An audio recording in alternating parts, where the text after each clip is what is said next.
The day Miriam Vale's in-laws handed her a cave, they did not call it punishment, they called it property. It was October of 1871, in a narrow Maryland hollow where the Allegheny Ridge folded the farms into shadow by mid-afternoon. Miriam was 26 years old, recently widowed, and standing before a black mouth in a limestone hill, with one cooking pot, one wool shawl, and everything she owned tied into a flour sack. Silas Harker stood behind her with the deed in his hand. Mercy Harker stood beside him with her gray hair pinned, so tightly it seemed to pull the mercy out of her face. "This is what Daniel left you," Silas said. That was not true. Daniel had left her nothing, because Daniel had died before anyone thought to let him write his own wishes down. But the Harkers had discovered that a widow with nowhere to go could be given almost anything, so long as everyone called it generosity. Miriam looked at the cave. The opening was not grand. It was a torn place in the hill, half hidden by laurel and winter fern, with a low shelf of stone hanging over it like a brow. A fox might have used it, a fugitive might have used it, no decent family would have called it a home. Silas folded the paper and put it into her hand. 5 acres around it, he said. Mostly ridge, mostly rock. If you can make use of it until spring, keep it. If you cannot, we will take it back for a fair price. There was no fair price. Everyone present understood that. Mercy looked once at Miriam's flour sack, then at the cave, then at the path down to the farmhouse, where Miriam had spent 7 months learning how little space a person could take up at another woman's table. "You will be safer there than wandering the road," Mercy said. Miriam almost asked safer for whom. She did not. She had learned during Daniel's final illness that some questions only help the people who deserve to answer them. Avoid answering, Silas and Mercy turned and started down the hill. Neither looked back. People do not look back when they have arranged a thing in their own minds so carefully that looking back might disturb it. Miriam waited until the trees took them. Then she stepped into the cave. The first thing she noticed was not the dark. It was the air. Outside, the wind had teeth. Inside, the air was still, not warm, like a kitchen, not kind, like a bed, but steady. The kind of steady that made her stop before she understood why she had stopped. She set the pot down. She set the flour sack down. Then she put her palm against the stone. The limestone was dry, cool, but not cold. Not as cold as it should have been. Miriam kept her hand there, and a question moved through her so cleanly that it felt almost spoken. Why does the hill have its own weather? That question saved her life before winter was done. Daniel Harker had been 31 when he died, and Miriam had known he was ill before anyone admitted it. She had known on the dock in Baltimore the morning he met her ship from Bristol. He smiled bravely. He lifted her trunk. Then he turned away and coughed into a handkerchief for so long that gulls settled back onto the pilings before he straightened. "You are tired from the road," she had said. He had looked grateful for the lie. I.e., they married 3 days later. For 7 months, he treated her gently and told her only half the truth. He showed her the orchard, the spring line, the church road, the fields that froze first, and the fields that thawed last. He asked about her father's lessons in measuring rainwater and drying herbs and keeping accounts. He listened as though those things mattered. But whenever Miriam asked when the cough began, Daniel smiled and changed the subject. By September, he could no longer change it. The fever came with a red heat in his face and a blue edge around his lips. For 11 nights, Miriam sat beside him with a basin of water and a rag gone stiff from wringing. She fed him broth by the spoon. She listened to the strange honesty of a dying man whose body no longer had the strength to protect his pride. On the 8th night, Daniel opened his eyes and knew her. "I should have written better," he whispered. "You wrote well enough." "No," his fingers tightened around hers.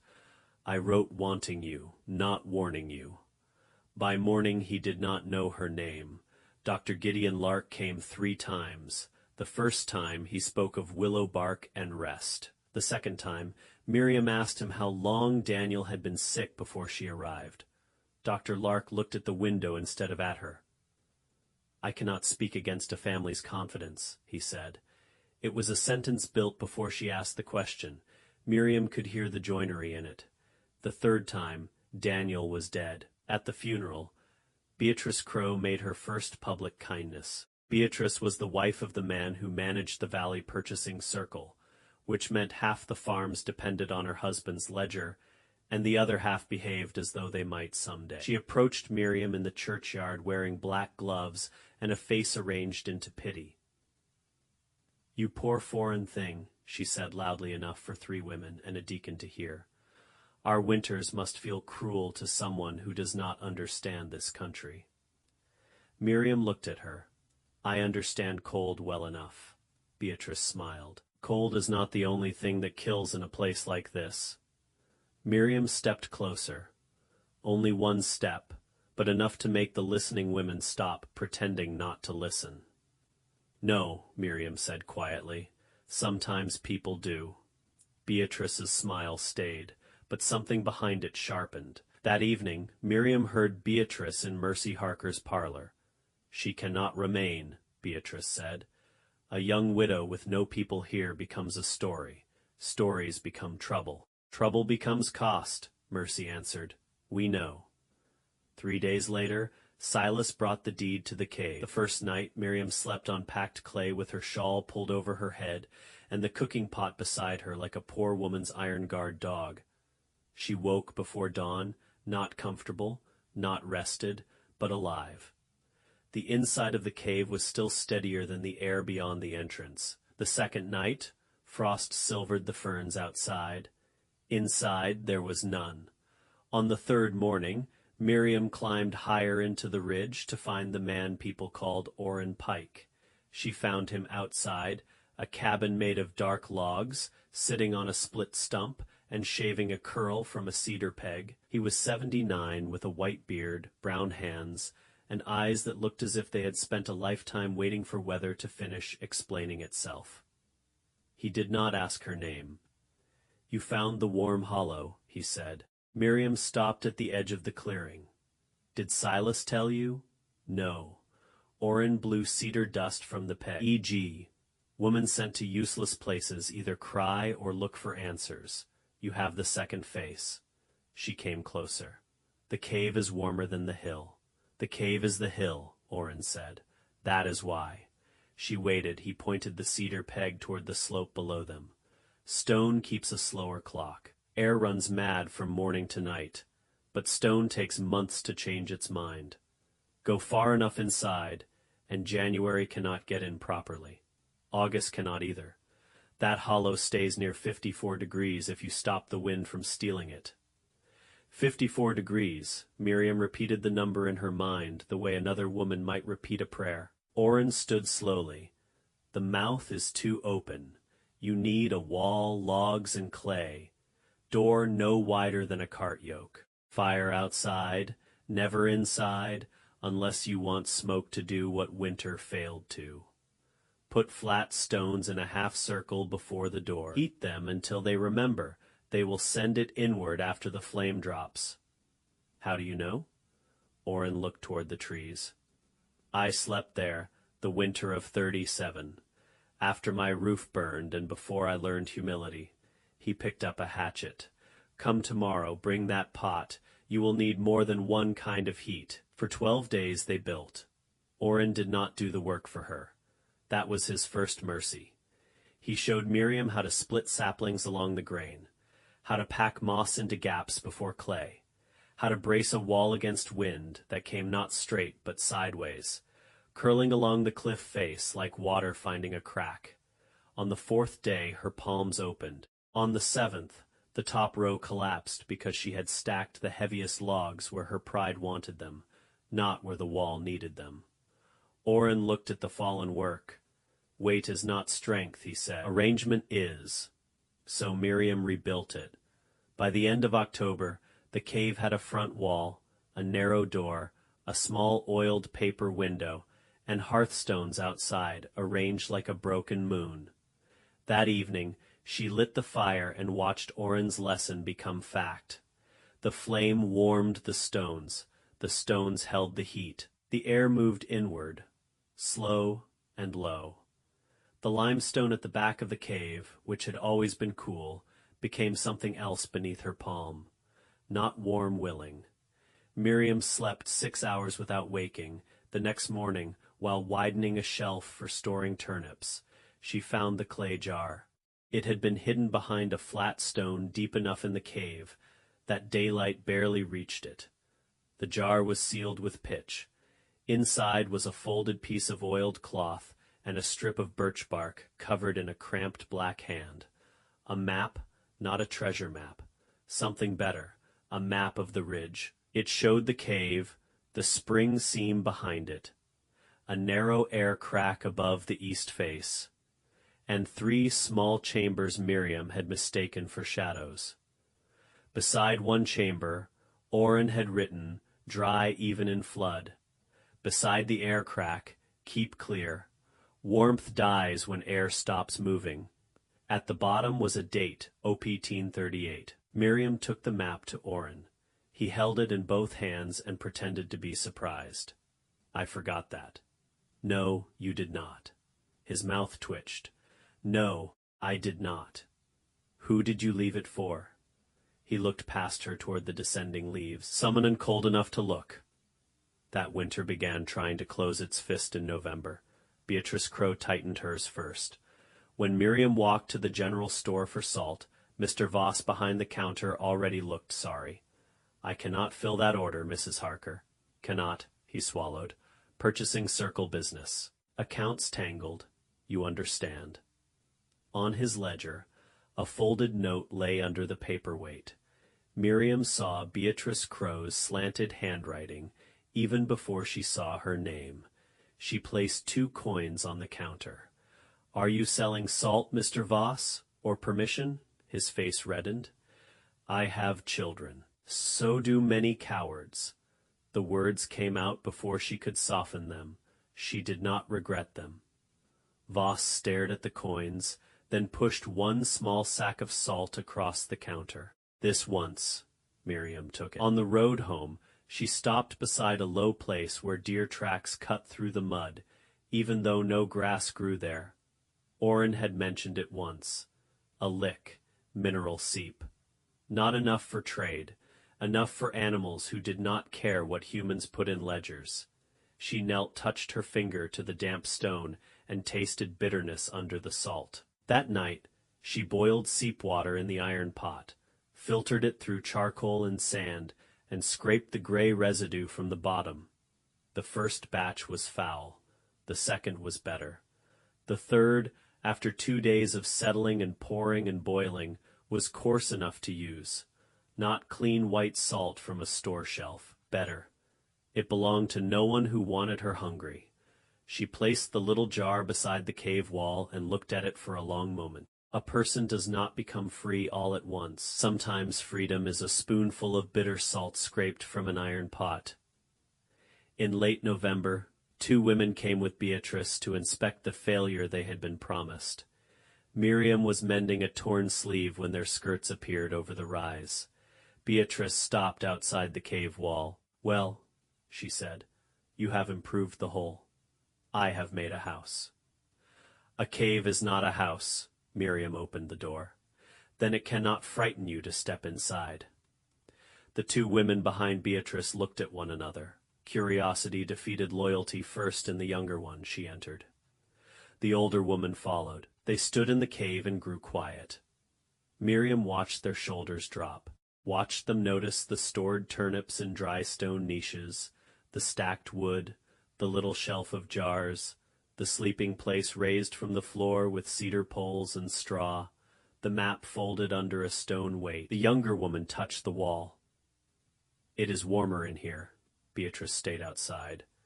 Miriam looked at her through the doorway. "Yes," she said, "that is the part everyone missed." The news traveled.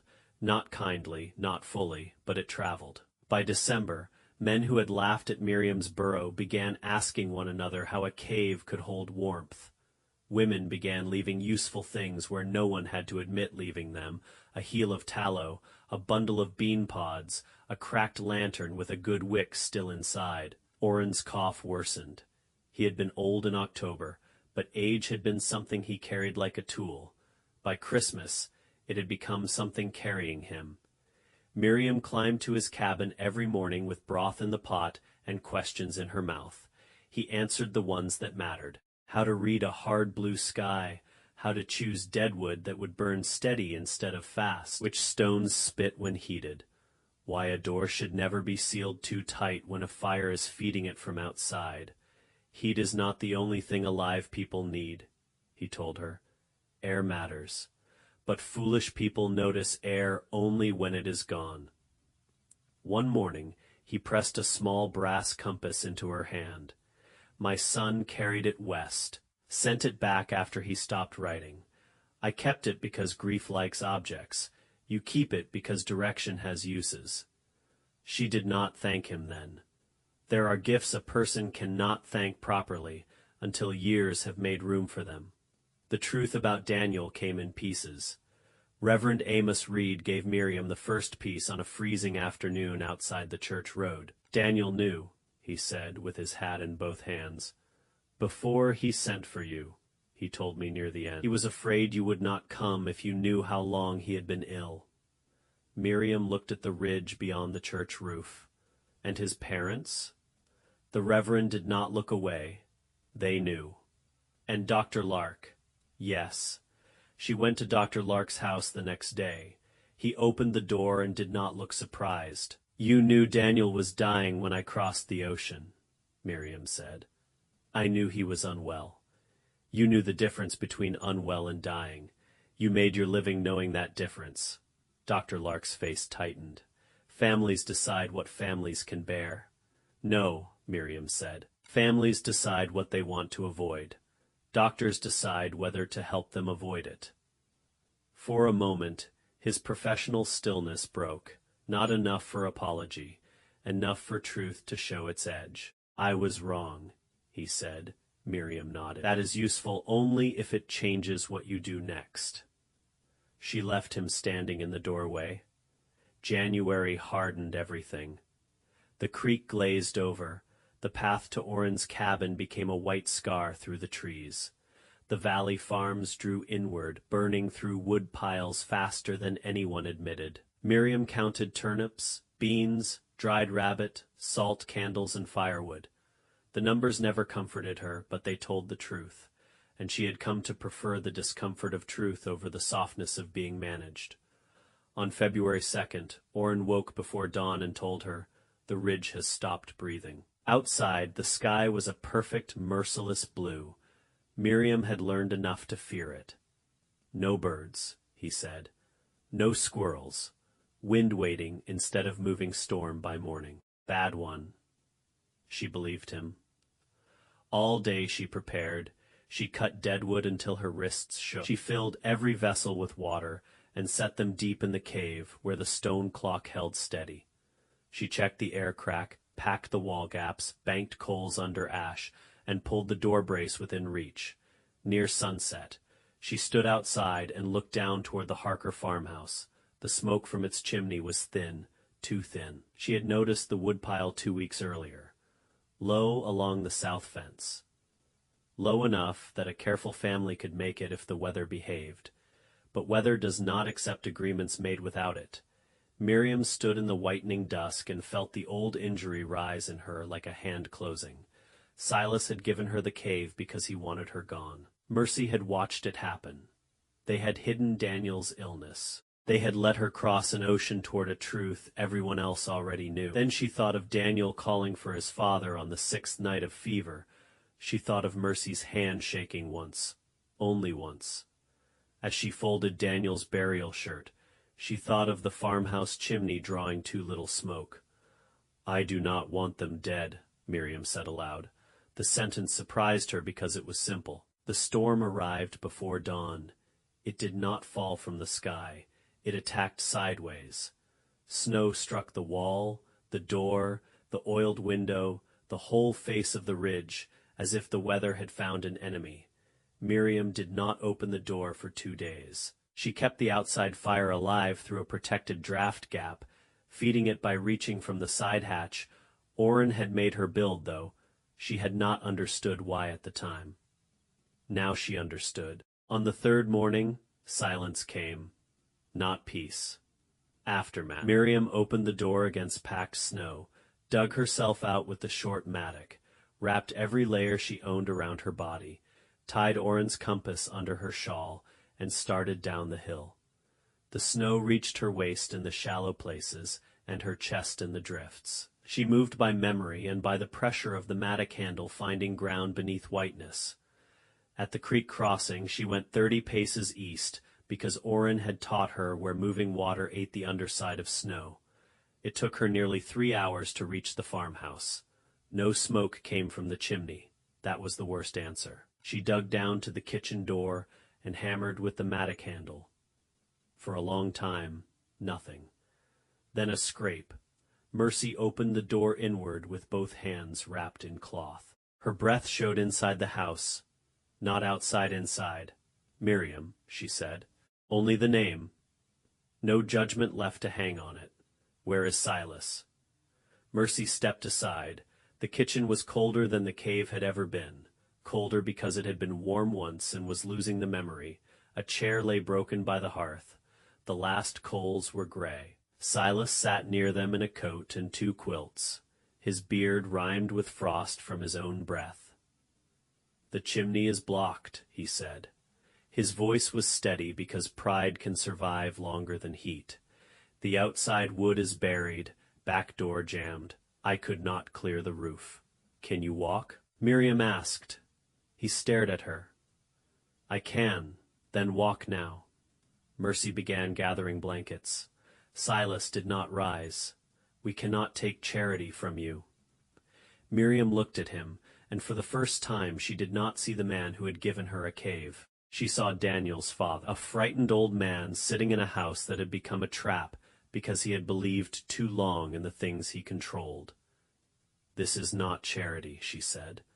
"This is your son's widow refusing to let his parents freeze within sight of the only warm place left." Silas looked toward the dead hearth. Miriam stepped closer. "Daniel loved you. Do not make his love smaller than your pride." Silas stood. The walk back took most of the day. Miriam broke the path. Silas followed. Mercy followed him. No one wasted air speaking at the creek. Silas slipped and Miriam caught his coat with both hands. He did not thank her. He did not need to. The shock on his face was gratitude before language could tidy it. When the cave wall appeared through the trees, Mercy stopped. The fire outside the entrance was low but alive. Smoke threaded upward into the white air. Heat shimmered faintly above the curved stones. Silas put one gloved hand against the log wall. Miriam saw him feel it, not the wood. The fact inside, the cave was 54 degrees. After the farmhouse, it felt like forgiveness with no words attached. Mercy put both hands on the limestone and closed her eyes. Miriam heated bean broth. She gave them the 2 good cups and drank from the pot. For an hour, no one spoke. The living do not need speeches while their bodies are deciding to remain alive. On the second night, Miriam woke to the sound of Mercy crying, not loud, not free. A controlled breaking, like a seam opening 1 stitch at a time. Miriam stayed still in the dark. Some griefs must be allowed to cross a room without being stopped. By the 4th day, Silas could help feed the fire. By the 6th, Mercy was mending Miriam's torn glove without asking permission. By the 8th, the road below had begun to show black lines where wheels had once pressed mud before the snow took everything. That morning, Silas sat beside Miriam at the cave entrance. "I knew," he said. She did not ask what. He looked out over the valley, where every roof was white, and every chimney looked newly important. "Orrin Pike told me about this cave when I first bought the lower farm," said the ridge kept its own season. Said a man who understood the hollow could outlast a hard winter in it. Miriam waited. "When I gave it to you, I told myself I was not giving you death. That was how I bore it. I thought you would last a week, maybe 2. Then you would leave, and Mercy could stop seeing you in Daniel's chair.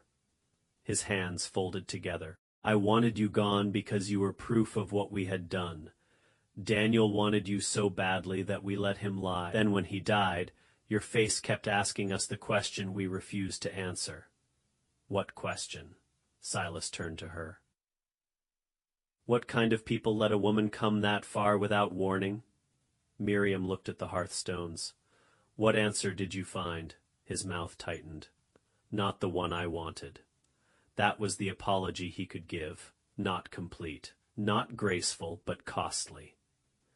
Miriam accepted it because costly things deserved to be recognized, even when they arrived late. 2 days later, Reverend Reed climbed to the cave with 3 men behind him, each carrying wood or food. Mr. Voss came with a sack of salt and could not meet Miriam's eyes. Caleb Crow, Beatrice's own nephew, came with a shovel and began clearing the path without being asked. Beatrice arrived last. She stood at the edge of the group in a black cloak, watching Silas Harker step out of the cave on his own feet. Silas looked at the gathered neighbors. My wife and I are alive because Miriam Harker knew what this valley forgot, he said. She built a home where I expected a failure. She crossed snow I would not have crossed for myself. Anyone who calls this woman a burden may say it to me first. No one did. Beatrice looked at the wall, the hearthstones, the smoke, the path Miriam had cut down through the snow. For once she had no sentence ready. Dr. Lark came before sundown. He examined Silas and Mercy, then stopped at the cave door with a sealed envelope in his hand. Mrs. Harker, he said, then corrected himself. Miriam, these are Daniel's notes, dates, symptoms, my visits before you arrived. They should have been yours from the beginning. She took the envelope. It was heavier than paper had any right to be. Why now? She asked. He looked at the snowpath behind him. Because being right too late is still better than carrying the lie to my grave. No, Miriam said. It is not better, but it is different. He accepted that and left. Mercy and Silas returned to the farmhouse when the chimney was cleared and the roads opened. Mercy invited Miriam to Sunday dinner before she left the cave. The words came stiffly, as if they had to pass through years of habit to reach daylight. As family, Mercy added. Miriam looked at her. I will come. That spring, Orrin Pike died with the door of his cabin open to the first warm rain. Miriam was with him. He was not afraid.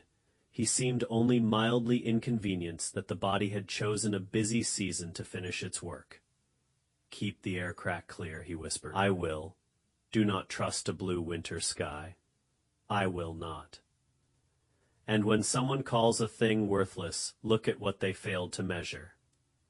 Miriam held his hand until the hand no longer held back. She buried him beside the cabin and carved his marker herself, not with all he had taught her. There was too much. Only this. Orrin Pike, he knew. The ridge kept a slower clock. Years passed.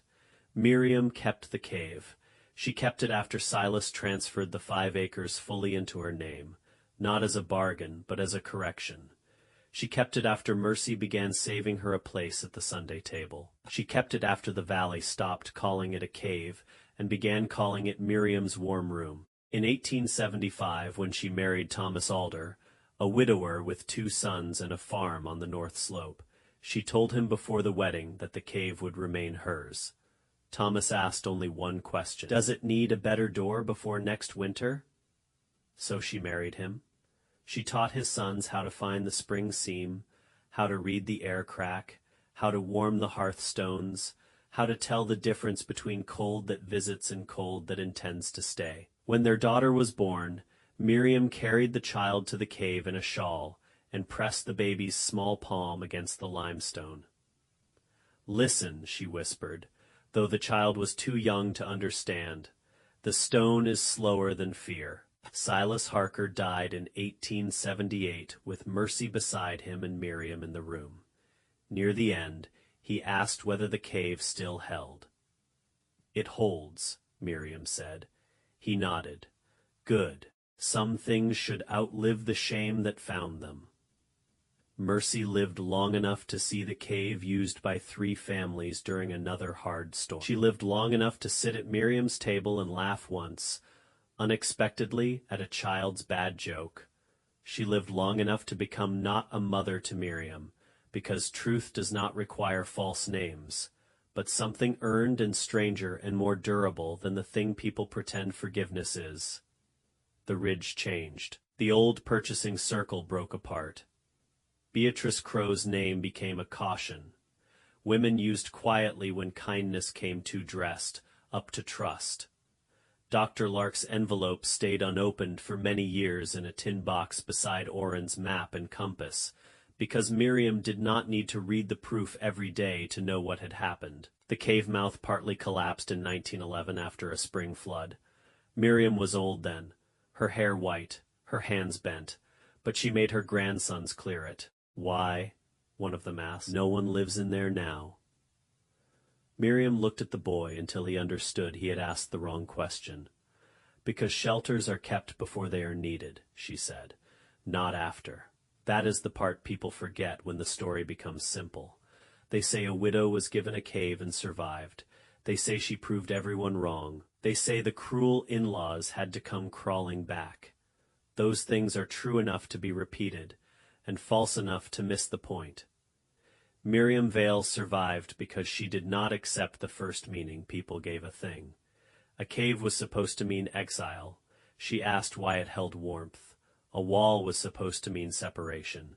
She built one that turned wind into shelter. Salt was supposed to belong to a store ledger. She found it in a bitter seep where deer had been kneeling for generations. An old man was supposed to be finished. He became a map. A family that wronged her was supposed to remain the enemy. She walked through snow and found them still human. The ridge had been telling the truth the whole time. Stone keeps a slower clock. It does not hurry because people are cruel. It does not change because a valley has decided what a woman is worth. It waits, it holds. It gives back what someone has the patience to learn how to receive. Miriam pressed her hand against the limestone in October of 1871 and felt a question under the cold. By February, that question had become a door, and because she opened it, 3 people lived who would otherwise have died in separate rooms, each trapped by a different kind of pride. That is why the cave was never worthless. It was only waiting for someone who knew the difference between being cast out and being given a place no one else had been wise enough to understand.